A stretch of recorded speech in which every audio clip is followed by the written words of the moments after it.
begin by saying thank you to Michigan State University for hosting us. This is a good effort after being at U of M multiple times. It's actually good to play together. And we wish for 2 big victories along with a number of other state schools winning tomorrow. So you can say go green or go blue depending on your occasion, but go somewhere. So I appreciate everyone getting together. I just want to give an update. Last week we did a media roundtable to give an update roughly a year later after we declared the emergency, going back to the situation here. And first of all, I want to say I appreciate the understanding and the trials and tribulations, the trauma that have been suffered by the people of Flint. And that's something that shouldn't have happened, and we're all working hard to solve those problems. And so I just want to make sure that I remind people that this is a terrible situation that we're going to work our best to fix it. And I appreciate people are still struggling. So this is a long-term effort in addition to a lot of short-term efforts.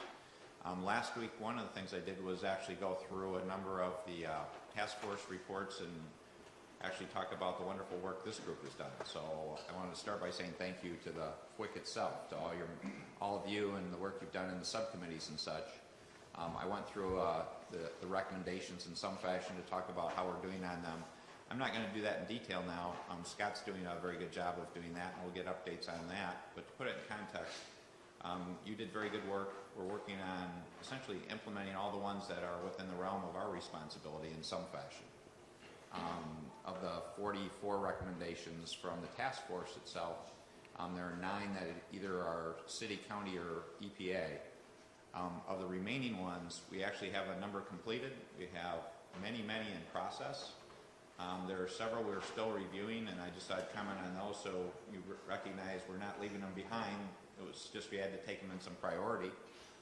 There are several on emergency managers, for example, that we will be addressing, but I'm waiting for the legislative report to come out from the state legislative hearings that took place. It seemed appropriate that I work in partnership with them, given that there could be legislative action required, so their report should be out sometime before the end of the year. And then we'll work together with the legislature on those. Other ones, there's an environmental justice comment that we're working to put a task force together to move forward with that. So we're diligently working that process. It's good to see Mike's head going up and down because he has that charge. A couple others that I would mention is one, there is one on the toxic registry in terms of a number of steps the registry is supposed to be taking, or the children on the registry. We're working on the registry, so that one's still under further review because we don't have it set up yet. So that will follow in due course, but we're already doing many of the services outlined in that particular recommendation. So we're moving forward with many of these things, and it's because of your good work and the good work of the task force itself. So I just want to reach out and say thank you for those efforts. And that these are short-term, intermediate-term, and long-term goals that we're working on. That's in addition to the 75 items we had previously announced, before the task force even. And we've got about over half of those items completed. So I don't want to make it sound like our work's done. I just, hopefully you can appreciate we're going to continue to work hard, and I think we have I know I've got a commitment from all the state people in this room and the state people that have been working hard here in Flint for a long time that we're going to keep it up. So I just thought I'd share those comments and see if you had anything in particular you wanted to ask me before we move on. The other thing I would add is one of the items we did is actually elevate the role of public health to a cabinet level position, and I just want to recognize Eden Wells for now being not only our public health whiz, but our chief medical executive for the state of Michigan. And so she'll have a direct reporting line to me in addition to Nick on public health issues. So that's showing that there are some statewide benefits to the work that we've done. This is hopefully helping Flint in many regards. We have much more work to do in Flint, but it's something that can be of benefit to the entire state of Michigan. So I appreciate that, and just wanted to see if anyone had anything you want to ask me in particular before we continue on. Great. Well, thank you. Thank you, Governor. The mayor was unable to be here today, so I'm actually going to go right to the Genesee County update. Mr. Belichick, please. Well, I'm very proud that the county board passed a health equity in all policies resolution. We're looking to implement that along with our community partners. I also wanted to make people aware that Dr. Camara Jones will be a visiting professor at the University of Michigan Flint campus for 4 weeks over the next 2 semesters.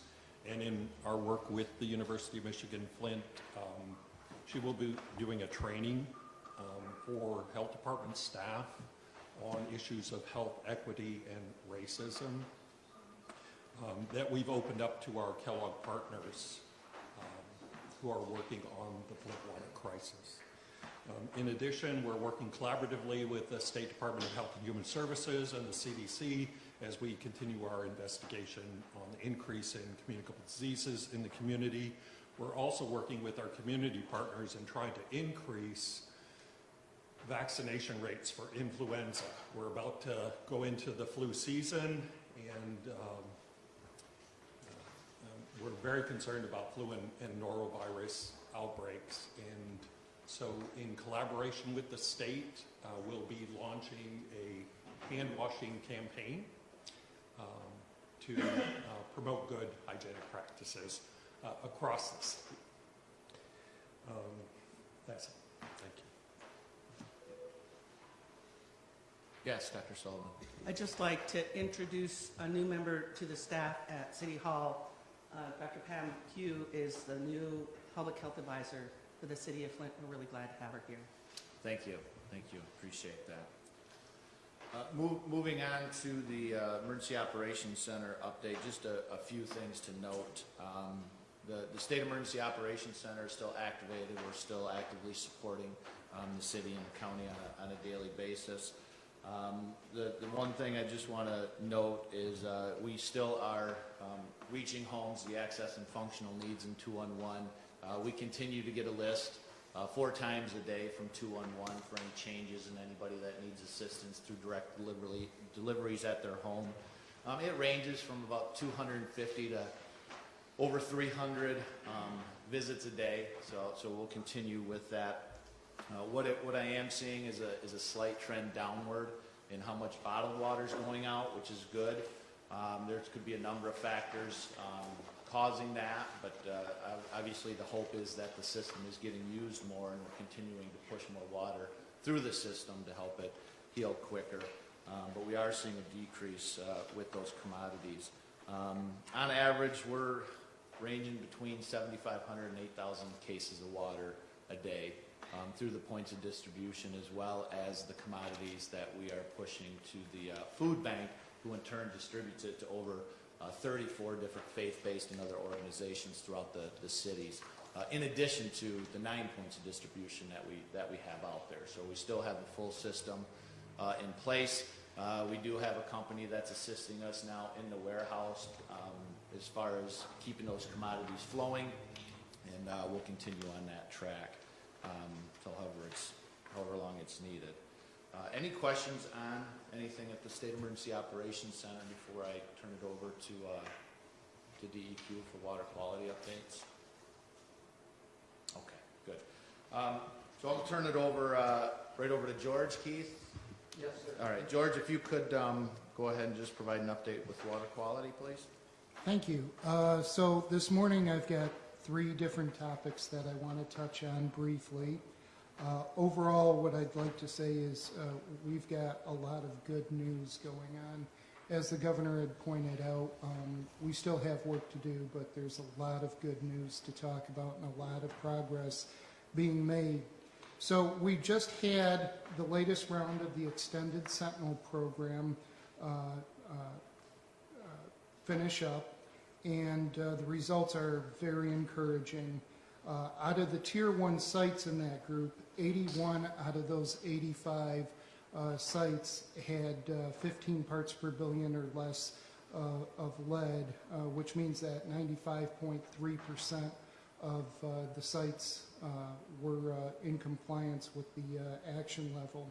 This is now the 5th round in a row where the Sentinel rounds have met the 15 part per billion action level, and there's a definite trend of improvement as we're going along.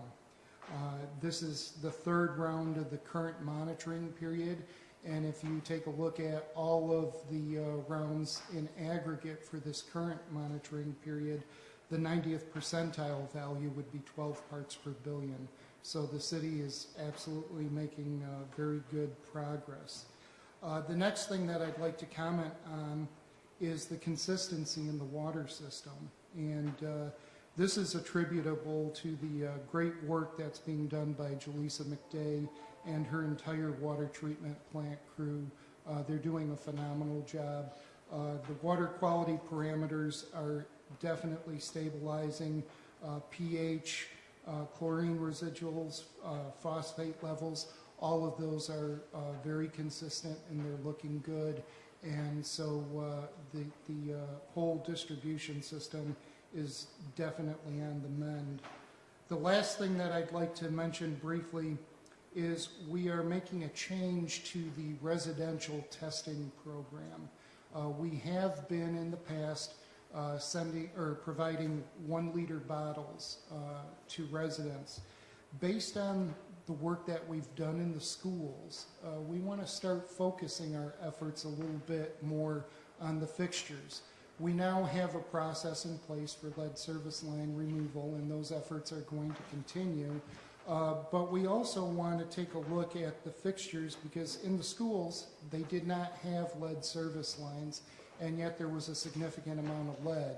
And so based on the research that we were able to do in the schools, we were able to demonstrate unequivocally that that lead was coming from the fixtures and the adjoining plumbing underneath the sinks, things such as brass valves and tees and things of that nature. So we're actually going to move to a 2-bottle system, and DEQ has worked with Dr. Mark Edwards in the development of this program so that we can make sure that we can get the most amount of benefit from the data. There's going to be a 250 ml bottle, and that'll be the first bottle to be taken. And the reason for the small bottle is so that we can focus on what's happening at the fixture. And then there'll be a second bottle that will be 750 mils in size, and that'll show what's going on beyond what's going on at the fixture. And so the resident will actually receive a report that will have 3 lead results and 3 copper results, because what we'll do also is we will provide a weighted average so that we can see what the sample would have been if they would have taken a 1 liter sample. So they've got that information so that they have the historical context, and then they get the additional information that demonstrates this is what's going on right there at the fixture and what's going on in the plumbing a little bit deeper into the system. So this way the resident's going to get a little bit clearer picture of what's going on. Chris, can I tie into that? Go ahead, sir. Thank you. In terms of the service line replacement work by the city, for the month of September so far, we've replaced 190 lines. We have about 27 lines left to be completed out of that phase. We've also started hydrovacing around the city. We've identified about 250 spots. Basically, we're going in and we want to determine the material on either side of the curb box for 3 purposes: to be able to compare that data to the city records that we have, give us a better estimate of how many lead lines we actually have. There was a report from U of M Ann Arbor that said that we had that the city could be as high as 96% lead lines, but that was based on the work that we just did. And of course, we picked areas where we thought we had lead lines to do the work. So that just, in my mind, reinforced that we were working in the right areas, and doesn't necessarily give us data citywide. But by hydrovacing at 250 locations around the city, we'll have better data. And then that will also, by doing these locations, the hydrovacing, it will also give us a better or more consistent idea with what we're dealing with in the areas that we're going to do next. And speaking of what we're going to do next, City Finance Committee this past Wednesday approved the next round of contracts for about 788 homes. The area had about 100 in the 3 areas for the contracts, there were 1,000 addresses. But as we've gone out and checked, there's about 788 homes in those areas. So we hope to start that work in the next 2 weeks for the October round. It will go to City Council on Monday and to RTAB hopefully on Wednesday. And then the contractors have a week to start work. More on that from Paula Cunningham from AARP, who's assisting us in notifying the residents. And then we will get at least another 300 done, because that's in the contract, this next contract. It specifically says that for each of the 3 contracts, they have to do at least 100 homes within 35 days or pay liquidated damages to the city. So that's the minimum that we know that will get done yet this year, and we hope that it's more, closer to the 788 that I said. Thank you. Thank you, General. Hang on just a second, Dr. Sullivan. Yes. Yes, I'd like to ask George about those test bottles. Are those now available to the residents to pick up? Thank you. I meant to mention that. Thank you for reminding me. We had a fair amount of logistical issues that we needed to work out, and we wanted to make sure that we perfected the kits and the messaging that was going to go along with the kits. We believe that we should be able to have these kits available next week. And this would be at the pods? Yes. Okay. The distribution system for these new kits will be identical to what's being done right now. Now, Dr. Sullivan, thank you for waiting. Sure. I also have a question, George. I've heard from different places, different numbers as far as the percentage of homes that have low residual chlorine. I've heard 25% of homes have low residual chlorine. I've heard as much as 50% of homes. Do you have a sense in the chlorine, residual chlorine testing, just for the Flint homes that you're looking at, what percentage have a residual chlorine less than 0.5?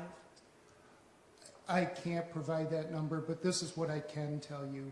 There are pockets in the city where there are lower residuals. We recognize that.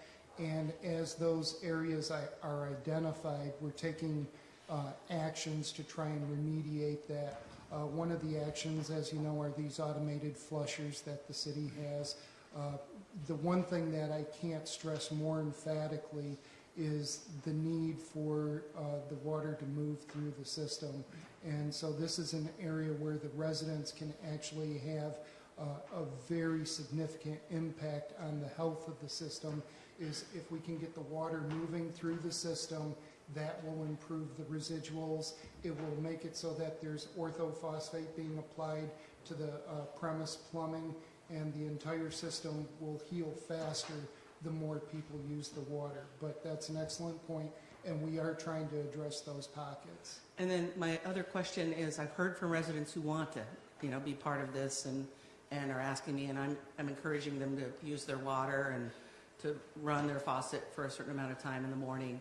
I've heard a question more and more frequently asked, is there a way that they can evaluate their own chlorine level in their home? There are kits available. They do cost money, that's Right. for sure. One place where I know you can get kits is like pool places. I'm not sure how sensitive That's what I was those wondering. are. The hot kits go down to about 0.1 parts per million, and those kits generally cost in the neighborhood of about $50 to $70. It allows you to do probably about 50 tests. Okay. So there are ways of doing it. It does cost some money, though. Right, sure. Just along the lines of empowering the residents to Right. be involved. Thank you. Yep. Thank you, George. Director Cray, I don't know if this question is more directed to you or to George, and maybe you were going to cover this, but could you update us on questions with the EPA and the city on the primary and backup water sources? Sure, thanks for that question. And excuse me, as a follow-up to Dr. Sullivan, maybe we'll see if we can't find out through NSF or something what type of systems or tests would be applicable for chlorine. Maybe we can list that on the website. Do something of that nature. So just very quickly, we've been having great conversations with the city. And when I say we, it's EPA Enforcement and Compliance, EPA, Regional Administrator, DEQ, and the city have been meeting on a somewhat routine basis. As you know, time's coming where the city of Flint will be treating raw water at the water treatment plant, and so there's a conversation going on relative to primary and backup water, and so that'll be very thoughtful and methodical, because under our 1431 EPA order, that has to be adequately documented and publicly vetted, and so that it's very transparent in nature. So that's one, we're making good progress on that, Captain. Two is that was also one of the tasks for the water quality, water infrastructure subcommittees of this group. So we'll vet it through that group, which has good federal, state, and city and industry expertise on it. And so we'll vet it through that group, and then we would bring something back to this full group once it's appropriately vetted. I'd say that it's past draft form, but not necessarily in final form at this point in time. There is some urgency. I think there are about 17 RFPs out on the street that are some in varying degrees of completion with the city. The one we're working on right now is putting out a request for proposal that will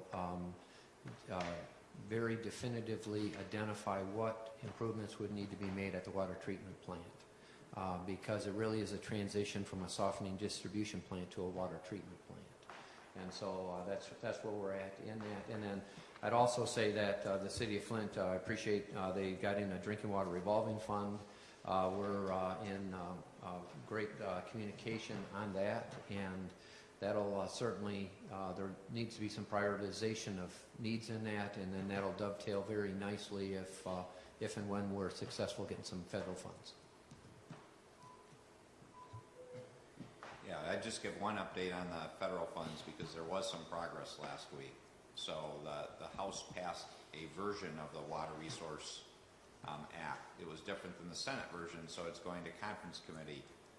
It is positive progress, but that's something we should continue to work. So as it goes to conference committee, which will happen before the end of the year, it's very important that we all speak up and encourage support for the Senate version of this particular report, because that's the one that would actually provide financial resources. The House version was authorizing, it wasn't appropriating. The Senate version actually appropriates resources. So it's important we do that, and I can tell you, you need to speak up. I was making multiple calls to congressional people last week, and I would appreciate you also joining me in making those phone calls. Thank you, Governor. And the last point about speaking up, I was just with my counterpart from another state who's been engaged with this and had some water issues, and just speaking with him, I was able to put some things into context. So even if you don't think it will help, it definitely does. That the messaging does get filtered up by just reaching out to other people in this environment and contacts that you may have in other states. Dr. Mona?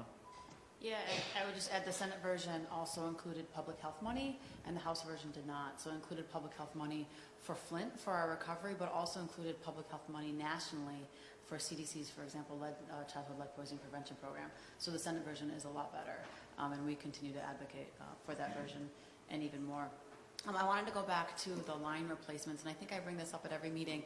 It's awesome to hear about the line replacements and this hydrovac thing, whatever it is. But as any disturbance that we cause in a system, we increase the possibility of scale and more lead release. So what are we doing to educate the public that filters still need to be used, and even though if your line's replaced, it's not safe yet? So thank you for that. Certainly, there's been a lot of discussion between the Fast Start program, DEQ, and HHS on that, both in terms of partial line replacements, for example, and with the hydrovac. We have in the protocol, we have to flush for 15 minutes, and we actually have that in twice. We have the contractors flush for 15 minutes, and then we have the homeowners flush for 15 minutes from every tap, just to assure that we are doing that. We specifically tell them that you have to continue using your filters until further notice. And then even with the hydrovac, which is a pretty minimal intrusion, but it's some vibration potential to the line. So when we do that, we tell the homeowner that they have to flush for 15 minutes from all taps thereafter. So somewhat minimal, but we're cognizant of it, and we're looking for other sort of mitigating measures that we can do. Thank you. Any other question? Oh, Dr. Sullivan? I just wanted to verify on the protocol, they also changed the filter at the point of time when they changed the lead service line, right? I'm not sure they've all been doing that. That's in there, but I haven't confirmed that they're all doing that. Thank you for the reminder, yes. General, I was on a call yesterday. Part of that protocol, I think there is some spot inspections. Is that true relative to service line replacements? It was just brought up. Is there any oversight as that's being done? And I think that's part of the protocol. Oh, yeah, absolutely. You know, the issue is more manpower to do that, but we're looking to increase the manpower to do that. And it's replacing the cartridge, not the filter. Simmer just corrected me there. I appreciate it. Thank you. Vicki? Yes, General, I also like to follow up where the lead replacement lines are being done. I know I heard you say about 15 minutes, you know, they flush the water and then later on. What about the neighboring houses? You may end up digging up lines, maybe 4 or 5 houses on a block, but what about the neighboring houses? Are they informed on any procedure they need to do, and also are basically everyone encouraged to do a little bit more frequent testing to have their water tested just to make sure of any disruptions? Yes, thank you, Ms. Van Buren, for that. We do, through the auspices and good graces of both Wayne State and U of M Ann Arbor, we are sampling the lines before we do the replacement, and then twice when we do it after. And I should also mention DEQ in there because they're sort of assuring that that gets done as well. So we're doing a lot of replacement, or excuse me, a lot of sampling when we replace the lines.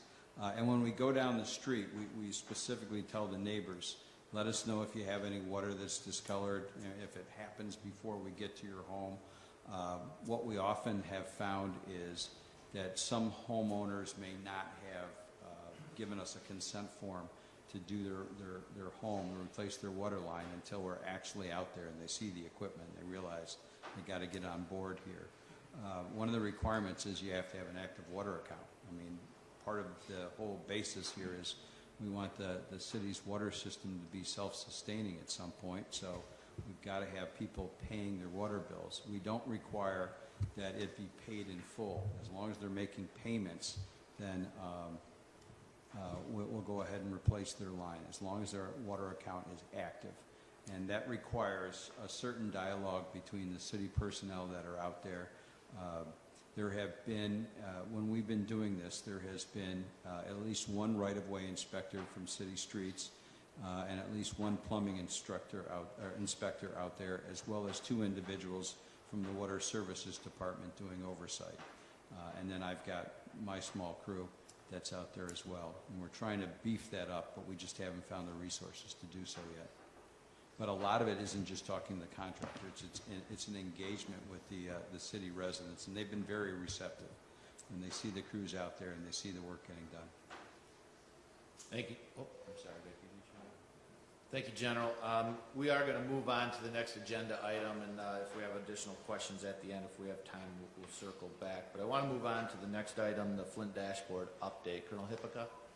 Thank you, sir. Appreciate that. So, good morning, everyone. By virtue of just next steps, so at the last FWICC meeting, there was some conversation, some questions about where we were with the 44 recommendations. So we wanted to spend a few minutes and just bring everyone up to speed relative to where we stand with the 44. The governor already made some introductory remarks regarding the 44. So what I wanted to do is just give you sort of a little bit more depth as to where we are in terms of just numbers. So of the 44, we have 22 items that we refer to as in process, and I direct you to a handout that each of you should have in front of you. It's a 2-pager, front and back, and you'll notice there's a number of codes on there. So the green circles, those, and the legend, I guess, is on the bottom. That will denote in process items. An example of in process items are things like training sessions that have been developed or training programs that are in develop. or training sessions that are being conducted right now. And there's a number of those items that are ongoing, and those are either done by our colleagues at DEQ, DHHS, or the Michigan Department of Ed. There's a number of items that the governor already referred to that are in process from a legislative program, and that's in Mike Zimmer's department. He's overseeing those. And so those are examples of some of the 22 items at this point. From the referred perspective, those have been referred by this committee to their various departments that may own those. The EPA being an example, the City of Flint being an example, the Genesee County Health Department. So when we say referred, that's what those would refer to specifically. When we say under review, the governor already identified which those six, the six that are currently under review, and again, you can see those in your respective handout. And then under the items that 7 that are complete at this time, an example of those was the appointment and establishment of Mike Zimmer as the cabinet director, the establishment of the Michigan Lead. I want to make sure I get that exact name. I'm sorry, but I want to make sure I get the exact vernacular correct. The Executive Order 2016-9, which established the Michigan Childhood Lead and Poisoning Prevention and Control Commission, if I'm not or the Elimination Board, and that is chaired, I believe, by the Lieutenant Governor. And again, there's a number of other items that are also complete at this time, but that's sort of just what I would, I guess, refer to as the wave tops of the 44 recommendations. In terms of where they are and how I track those all now fit into my accountability framework that I track weekly, and I work with the state departments as well as with the mayor's Flint Forward Action Coordination Team. I meet with that team. They just went to a cycle of every other Monday, so we meet on Mondays, and so I brief them as well, and that's how we promote the obviously cross-sharing of information and the transparency between our actions and their actions. And it's worked out really, really well, and my hat's off to that committee. And that's comprised of, if you're not familiar with that, that's comprised of members of the public sector, private sector. We have members of city governments, or I should say city administration. We've had guests like this, Ms. Van Buren has attended.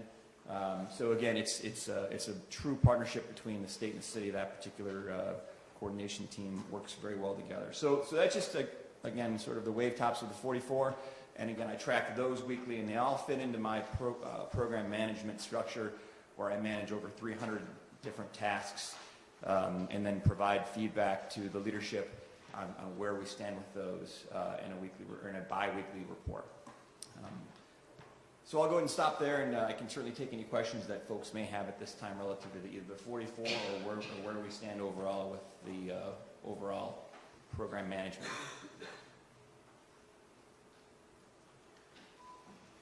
Okay, thank you. Thanks, Colonel Hipka. I'm going to go ahead and turn it over to Mr. Hollins for the next agenda item. Harvey? Thank you. We have an update from Paula Cunningham with AARP. First, I want to thank AARP for their work and actually putting investment in making sure that residents are informed. Even though this is not part of this presentation, I also want to say with the recent discussion regarding shinglosis, I think that's the right way to say it. We've asked AARP to help engage with our communications folks to make sure that information is getting out to seniors that are willing to PSA the entire county, Genesee County, just not Flint. Because I understand that the vulnerable population in that with that issue are elderly people. So so thank you for that, Paula. So the floor is yours. Thank you. Thank you for being here. And again, thank you for the call that you made several months ago to see how AARP might be able to be of assistance to the seniors in Flint through this water crisis. You may recall when we were with you previously that we had Epic MRA here, and they had shared with you the results of a survey that we had did with 700 Flint seniors. And our entire intent in terms of getting involved was to find out where the greatest need was and how AARP specifically could help meet that need. And so the survey was very helpful. The listening sessions were very helpful. They actually spoke with 700 seniors. We had listening sessions with churches and community centers. We worked very closely with the Valley AAA as well, and as a result of the survey, I'm very happy to report that the Valley AAA was able to use the survey data to apply for grants, and they are expected to receive $1,250,000 in grants from different agencies as a result of the information in the survey. So that's a huge asset as well. And once we receive the results of the survey, we then pull together a community action committee, because a lot of good people in Flint are already doing a lot of work.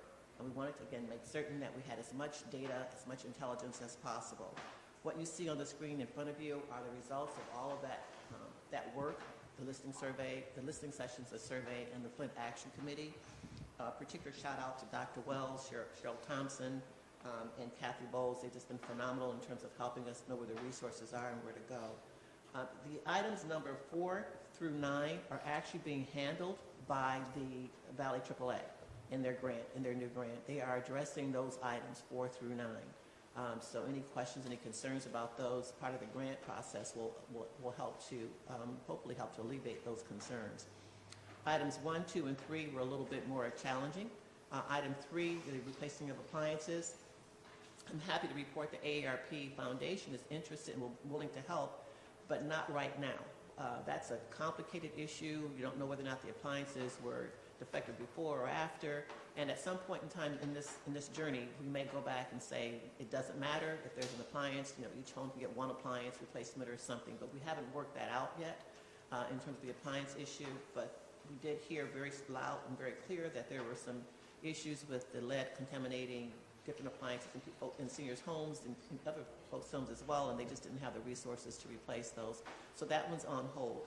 So then that takes us to items 1 and 2, and those are, here consistently, those are the major primary issues. And so AARP has spoken with Mike McDaniel and chatted with him, and he has said his greatest resource that he needs right now are boots on the ground, people to be able to go into the homes to talk, to help seniors understand about the water pipe replacement. So we will be training and deploying 20 to 25 volunteers to be able to do that work, and they will report and work directly with McDaniel and his team in terms of where to go and how to be deployed and what the training is involved.